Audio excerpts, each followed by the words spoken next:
नमस्कार दर्शकों, आप देख रहे हैं मानव दर्पण न्यूज़। तो बने रहिए ताज़ा तरीन खबरों के साथ। तो खबर आ रही उत्तर प्रदेश के जनपद लखीमपुर खीरी से, जहां पर आपको बता दें कि लखीमपुर खीरी के तहसील मोहम्मदी में भारतीय बौद्ध महासभा उत्तर प्रदेश जनपद लखीमपुर खीरी द्वारा दिनांक 3 जनवरी 2023 दिन मंगलवार को स्थान RS मैरिज लॉन पुआवा रोड मोहम्मदी खीरी में कार्यक्रम का आयोजन किया गया। जिस कार्यक्रम में आपको बताते चलें कि 2005वां भीमा कोरेगांव शौर्य दिवस एवं भारत की प्रथम शिक्षिका राष्ट्रमाता सावित्रीबाई फुले की 192वीं जयंती समारोह मनाया गया। जिस कार्यक्रम के मुख्य अतिथि डॉक्टर अरविंद कुमार गौतम ने कहा कि सावित्रीबाई फुले का जीवन बहुत ही संघर्षमय रहा है। उन्होंने समाज के लिए अपना पूरा जीवन लगा दिया शिक्षित करने के लिए। वह अन्य वक्ता गण शौर्य दिवस पर वह माता सावित्रीबाई फुले जी के जीवन संघर्ष व योगदान पर प्रकाश डाला तथा भारतीय बौद्ध महासभा जनपद लखीमपुर खीरी की समस्त पदाधिकारी टीम द्वारा ये कार्यक्रम का आयोजन किया गया, जिसमें काफ़ी संख्या में लोग उपस्थित रहे। आइए देखते हैं। नमस्कार दोस्तों, आज मैं मौजूद हूँ जनपद लखीमपुर खीरी के मोहम्मदी के RS मैरिज लॉन पुरवा रोड मोहम्मदी खीरी में, जहाँ पर शिक्षक शौर्य दिवस एवं भारत के प्रथम शिक्षिका दिवस और माता सावित्रीबाई फुले जी का जन्म दिवस बड़ी ही धूमधाम से मनाया गया। आइए जो है यहाँ के जो मुख्य अतिथि जी हैं अरविंद कुमार गौतम जी, आइए इनसे कुछ बात करते हैं। सर, मानव दर्पण न्यूज़ में आपका स्वागत है। सर, आज प्रथम शिक्षिका दिवस और शौर्य दिवस के बारे में क्या जानकारी देना चाहेंगे हमारे मानव दर्पण न्यूज़ के माध्यम से? सर, भारतीय बौद्ध महासभा उत्तर प्रदेश पंजीकृत की जिला इकाई लखीमपुर खीरी के तत्वावधान में आज माता सावित्रीबाई फुले के जयंती समारोह और भीमा कोरेगांव के शहीद दिवस के उपलक्ष्य में आयोजित ये कार्यक्रम जो हुआ है, ये हमारे भारतवर्ष की समर संस्कृति की गौरव गाथा का प्रतीक है। जो शौर्य दिवस है वो हमारी शौर्य, वीरता, पराक्रम का परिचायक और हमारे वंशज जो बाबा साहब के वंशज रहे हैं, उनके योद्धा जो ईस्ट इंडिया कंपनी में भर्ती हुए थे, उन्हें पेशवाओं के खिलाफ जो यहाँ की संस्कृति थी, जो यहाँ का अत्याचार दमन का जो बड़ा व्यवस्था थी, उसके विरुद्ध उन्हें मौका मिला और उन्होंने लगभग 25,000 पेशवा सैनिकों को परास्त कर 500 सैनिकों ने ये विजय प्राप्त की थी। उन्हीं की स्मृति में, यादगार में ये प्रतिवर्ष हम लोग उन्हें नमन, श्रद्धा सुमन अर्पित करते हुए उनके त्याग और बलिदान की नमन करते हैं। माता सावित्रीबाई फुले इस राष्ट्र की प्रथम नारी शिक्षिका थीं, जिन्होंने राष्ट्र को नारी कल्याण के लिए सर्वप्रथम विद्यालय की स्थापना ज्योतिबा फुले अपने पति के साथ में की थी। सन 1848 में माता सावित्रीबाई फुले ने जिस विद्यालय में की स्थापना उनके पति ने की थी, वहाँ से वो चल कर के आगे सन 1854 तक उन्होंने लगभग 18 विद्यालयों की स्थापना कर नारी कल्याण के लिए, जो यहाँ का शोषित बहुजन समाज था, शूद्र समाज कहा जाता था उस समय, उसके कल्याण के लिए शिक्षा के द्वार खोले। और बाबा साहब डॉक्टर अम्बेडकर ने उसी भावना को अग्रसर करते हुए शिक्षित बनो, संगठित हो, संघर्ष का नारा दिया। माता सावित्रीबाई फुले को कई मुश्किलों का सामना करना पड़ा, इसके बारे में क्या जानकारी? हाँ, माता सावित्रीबाई फुले ने जब संकल्प लिया ज्योतिबा फुले के अपने पति जी के साथ में कि मैं विद्यालय खोलूँगी और वहाँ नारी कल्याण के लिए, बालिकाओं के लिए विद्यालय चलाऊँगी, तो उन्हें बहुत सारे अपमान झेलने पड़े। यहाँ तक कि उनका जो गांव था जिसमें ज्योतिबा फुले रहते थे, वहाँ के ब्राह्मण वर्ग के, उच्च वर्ग के लोगों ने ये कहा कि ये आपकी जो बहू है ये चरित्रहीन हो रही है और जो ये गलत तरीके से जा कर के प्रचार प्रसार कर रही है। उन्हें भड़काने का कार्य किया और उनके ससुर ने अर्थात ज्योतिबा के पिताजी ने उन्हें घर से निकल जाने का कहा और वो निकल गए। बाद में वो जाते हैं और अपने एक मुस्लिम मित्र हैं शेख जो होते हैं उनके वहाँ पर जाते हैं और उनकी बहन फातिमा शेख जो है उन्हें जगह देती है, प्राश्रय देती है, विद्यालय खुलता है, चलता है और वो अपने संकल्प से डिगी नहीं हैं। और तमाम एक बार वो जाती हैं तो रास्ते में उन्हें तमाम बार उनके ऊपर गोबर डाला जाता है, कूड़ा डाला जाता है, थूका जाता है, बहुत सारे ऐसे अपमान उन्होंने झेले हैं। जब ऐसा गोबर डाले कपड़े ख़राब होते थे तो बहन फातिमा उन्हें अपने वस्त्र देती थी, वो फिर विद्या अध्ययन के लिए लग जाती थी। ऐसी तमाम मुश्किलों का सामना उन्हें करना पड़ा।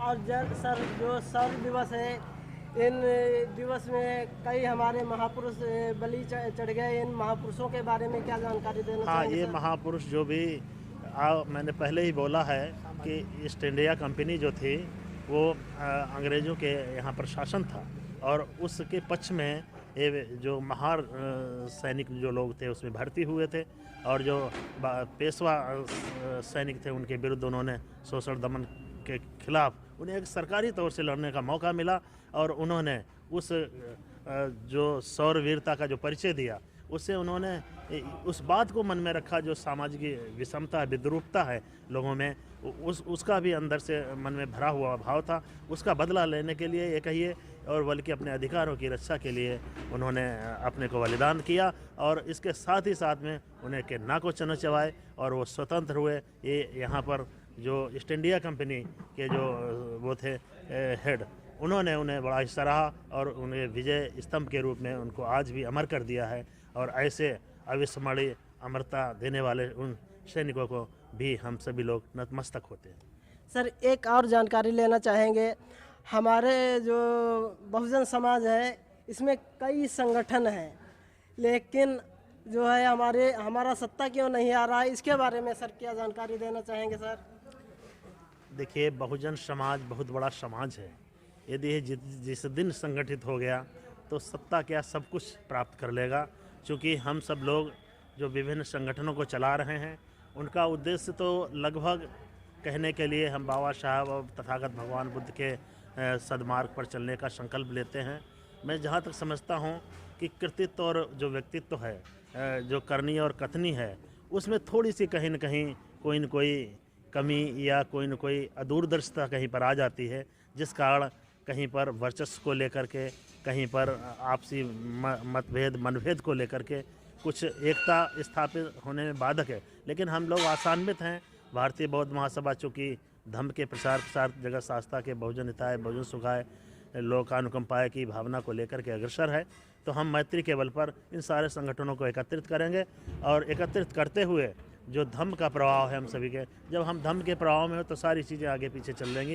ये कोई बहुत बड़ी बात नहीं है, तो परिवर्तन होते रहते हैं। ऐसे धम्म सनातन हो, यही सनातन धर्म है, यही बुद्ध का धम्म है। और भी संगठनों के कार्यकर्ता मौजूद हैं। सर आपका परिचय जानना चाहूँगा। सर मेरा नाम भगवंत राम है और मैं अम्बेडकर मेमोरियल संस्थान का प्रदेश अध्यक्ष भी हूँ और सोशल वर्कर भी हूँ। ठीक है, बोलिए। तो सर शौर्य दिवस और प्रथम शिक्षिका दिवस के बारे में क्या जानकारी देना चाहेंगे? हमारे शिक्षिका के बारे में मालूम करना चाहते हैं कि प्रत्येक वर्ग का जो उपेक्षित वर्ग है उनकी सबके शिक्षक बराबर सम्मान दें और उनको बराबरी में लाया जाए। देश के वर्गवाद है, जातिवाद है, इससे मुक्त करके हमें ऐसा भारत चाहिए जो संविधान के लक्ष्य पर चलता हो। उसमें गरीब अमीर कोई न देखा जाए, ऊंचा नीचा न देखा जाए, समता और समानता का जो है उद्देश्य, इससे भारत मजबूत होगा। इसमें सर भगवान गौतम बुद्ध जी ने कहा है कि हर मानव एक समान, तो मानव में जातियां नहीं। तो जो भगवान बुद्ध जी के बारे में क्या जानकारी देना चाहिए? भगवान बुद्ध तो विश्व के मतलब सबसे बड़े ऐसे थे कि जिन्होंने सत्ता छोड़ करके, अब जो आदमी आता है सत्ता के लिए आता है, लेकिन उन्होंने सत्ता छोड़ करके जन जन को एकता और समता के संबंध में और जितने ऐब थे पंचशील के माध्यम से कि वो सब अपनी विकृतियां दूर करने के लिए उन्होंने संदेश दिया और उसमें सभी शामिल हुए, सभी वर्ग के शामिल हुए, चाहे ब्राह्मण हो क्षत्रिय कोई सब शामिल हुए। तो वो देश, वो जमाना, वो सब उनके संदेश आज लागू कर दिए गए हैं, लागू हैं भी। और हम जानते हैं कि सब देश आगे बढ़ भी रहा है और देश में जो संविधान के जो आधार पर हमारी प्रगति हो रही है उसी वो निरंतर बढ़ती चली जाए, ये हम लोगों का लक्ष्य है। और भी पदाधिकारी जी मौजूद हैं, आइए बात करते हैं।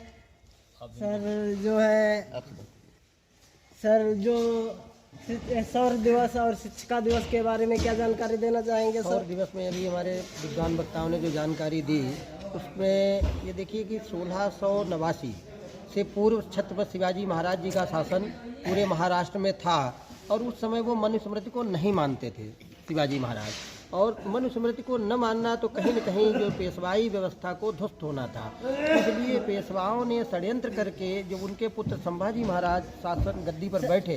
सर एक मिनट, मनुस्मृति में ऐसा क्या था जो कि मनुस्मृति में जैसे नारी शूद्र शिक्षा ना दिएता, नारी और शूद्र को शिक्षा नहीं देनी चाहिए। तमाम प्रतिबंध जो संविधान से पूर्व लगे थे, उसका मतलब संविधान, इसके मतलब पहले भी संविधान था, तो मनुस्मृति में संविधान शूद्रों को शिक्षा, पशुवत भी, हमें पशुओं के समान भी अधिकार यहाँ के दलितों को नहीं थे, तो वो संभाजी महाराज उनको नकार दिया था।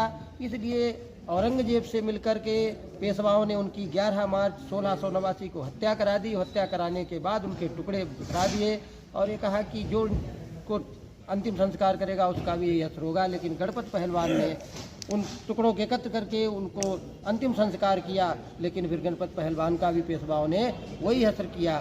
और उसके बाद धीरे धीरे मार्शल लॉ जैसा नियम पेशवाओं ने लागू किया, जिसमें गले में हाड़ी और कमर में झाड़ू लटका दिया, दोपहर में सुबह शाम न निकलना, दोपहरी में निकलना, ये तमाम प्रतिबंध मार्शल लॉ के तहत लगाए गए। लेकिन जब 1750 में अंग्रेजी सेना में महारों की भर्ती हुई, महार रेजिमेंट बनी, तो सिद्धनाथ जैसे महापुरुष उसमें भर्ती हुए और ये चूँकि लड़ना नहीं चाहते थे अंग्रेजों की तरफ से, पेशवा के पास गए। इन्होंने कहा कि मुझे अपने हक अधिकार दे दीजिए, मैं आपकी तरफ से लड़ जाऊंगा, अंग्रेजों से नहीं लड़ूंगा। लेकिन उन्होंने सुई की नोक भर भी अधिकार देने से मना कर दिया। तो सिद्धनाथ ने 31 दिसंबर 1817 की रात से लेकर 1 जनवरी 1818 तक भीषण युद्ध किया। आप उनके शौर्य को देखें, उनकी वीरता को देखें, और उन्होंने 28,000 पेशवाई सेना को परास्त कर दिया। और 1 जनवरी का जो शौर्य है वो हमारे जीवन के लिए बहुत ही यादगार है। और 1 जनवरी 1927 को बाबा साहब उस शौर्य स्तंभ पर गए थे जो अंग्रेजों ने उनकी विजय में बनवाया। आज भी महाराष्ट्र में पुणे के पास में है और वहाँ कम से कम 8 से 10 लाख अनुयायी जाकर के उस शौर्य स्तंभ को नतमस्तक होते हैं। बाबा साहब भी जब तक जीवित रहे, दुनिया में कहीं होते, तो प्रत्येक वर्ष 1 जनवरी को उस शौर्य स्तंभ पर जाकर के वो नमन करते थे। आपको ध्यान होगा वो वही कोरेगांव है जहां बाबा साहब ने 9 वर्ष की उम्र में सबसे बड़ा छुआछूत का दंश झेला था। जब मालूम होगा कि पानी चरही में जानवर ने पिया, बाबा साहब को नहीं पीने, वो वही कोरेगांव जा रहे थे अपने पिता से मिलने। ये वही कोरेगांव है, वही भीमा। ये शौर्य दिवस हमारा, जैसे सर बताया, मनुस्मृति और भारतीय संविधान जो है बाबा साहब ने बनाया, इसके बारे में क्या जानकारी देना चाहिए? इसके जो संविधान है, इसमें सबको बराबरी का हक है। यहाँ कोई भी व्यक्ति राजा बन सकता है, कोई भी देश का प्रधानमंत्री बन सकता है, कोई भी राष्ट्रपति बन सकता है, कोई भी मुख्यमंत्री बन सकता है। और इसके पहले मशहूर जो राजा का बेटा ही राजा होगा, कोई दूसरा व्यक्ति राजा नहीं बन जाएगा, प्रजा का व्यक्ति राजा नहीं बन जाएगा। आज जो है बैलेट की कीमत, यहाँ वोट की कीमत संविधान के अनुसार, चाहे वो प्रधानमंत्री हो, चाहे मुख्यमंत्री हो, राज्यपाल हो, और चाहे एक गांव का झाड़ू लगाने वाला व्यक्ति, सबके वोट की कीमत एक। ये संविधान है। और संविधान का मतलब इससे पूर्व विषम विधान जरूर रहा। सम और विषम 2 संख्याएं होती हैं, तो इससे पहले वो विषम था और आज सम है। यहाँ बहुत ही वक्ताओं ने संविधान और सौर दिवस, शिक्षिका दिवस के बारे में बहुत कुछ बताया। आप देख रहे हैं मानव दर्पण के साथ महेश चंद की रिपोर्ट।